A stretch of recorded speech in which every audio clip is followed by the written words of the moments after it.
បាទសួស្តីបងប្អូនទាំងគ្នាបាទយើងមកធ្វើវីដេអូបាទមកវីដេអូទៀតបាទតើតោនឹង Rebel បាទឆ្នាំលិតវា017ទាំងពីរណាបងប្អូនបាទហើយតើតោនឹងលេខស្មាច់ខាងក្រោមហើយនោះបាទម៉ាស៊ីន 300cc បាទអាហ្នឹងលបាំងខ្យល់លេខលបាំងខ្យល់បាទ 300cc បាទឆ្នាំ017មកទឹកស្លាកលេខសិនម៉ាស៊ីនស្អាតធានាស្អាតជូនបងប្អូនទាំងអស់ណាបាទទាំងទឹកថ្នាំទាំងម៉ាស៊ីនគឺអែមបាទហើយសម្រាប់នេះគឺ250របស់ជប៉ុនបងប្អូនបាទអាប់អេសដូចគ្នាបងប្អូនបាទហើយលេងក្បាលស្រាប់ទៅបងប្អូនមកលេងក្បាលហើយមកអែមបងប្អូនណាបាទកប់សេរីបាទអញ្ចឹងបងប្អូនដែលស្រឡាញ់ប្រភេទ Rebel បាទមកទឹកសាកលេខយើងកម្រកាត់បានណាបាទចូលពីគ្រឿងនេះបាទម៉ូតូផែនស្អាតជូនបងប្អូនបាទបាទនេះសិន300អែមបងប្អូនបាទហើយបងប្អូនមើលមកជុំសិនចាំខ្ញុំនិយាយរៀបរាប់តម្លៃឲ្យបងប្អូនបានមើលណាបាទម៉ូតូខ្ចីស្អាតបងប្អូនបាទលេងហើយស្រាប់បាទស្លាកលេខកប់សេរីដែរបងប្អូនបាទនេះសិន300បាទហើយម៉ាស៊ីន250ក៏ស្លាកលេខស្អាតដែរម៉ាស៊ីនកប់សេរីបាទស្អាតខ្ចីបងប្អូនបាទទាំងកង់ទាំងអីគឺអែមបងប្អូនបាទលេខស្រាប់ដូចគ្នាបងប្អូនណាបាទហើយទៅតុងគីឡូបងប្អូនមើលបាទតុងគីឡូបាទទៅបាន13760គីឡូឯងបងប្អូនបាទកប់សេរីបាទសម្រាប់017បា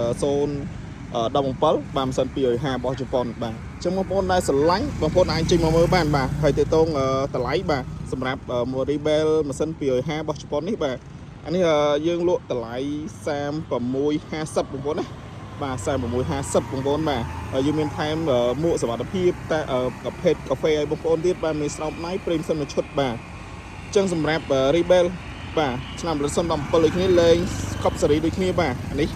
បាទបងប្អូនណាបាទលេងកប់បងប្អូនបាទម៉ាស៊ីន300បាទអញ្ចឹងបងប្អូនដែលស្រឡាញ់ម៉ាស៊ីន300បងប្អូនអាចចេញមកមើលបានបាទតម្លៃវា3750បងប្អូនណាបាទអញ្ចឹងមានកាបូបខាងក្រោយរួចបាទលេខស្មាច់ហើយបាទលេខលបាំងខ្យល់ហើយកប់សេរីបងប្អូនបាទម៉ាស៊ីនអែបបាទពណ៌ខ្មៅ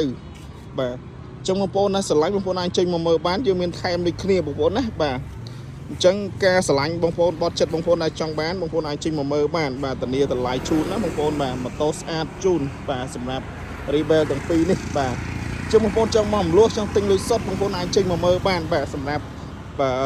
ហាងបងប្អូនណានៅហាងបងប្អូនអត់ស្គាល់បងប្អូនអាចឆាតតាម Page ឬ Telegram ខាងខ្ញុំនឹងតម្លាក់ location ជូនបងប្អូនបាទអញ្ចឹងអរគុណច្រើនបងប្អូនបាយបាយ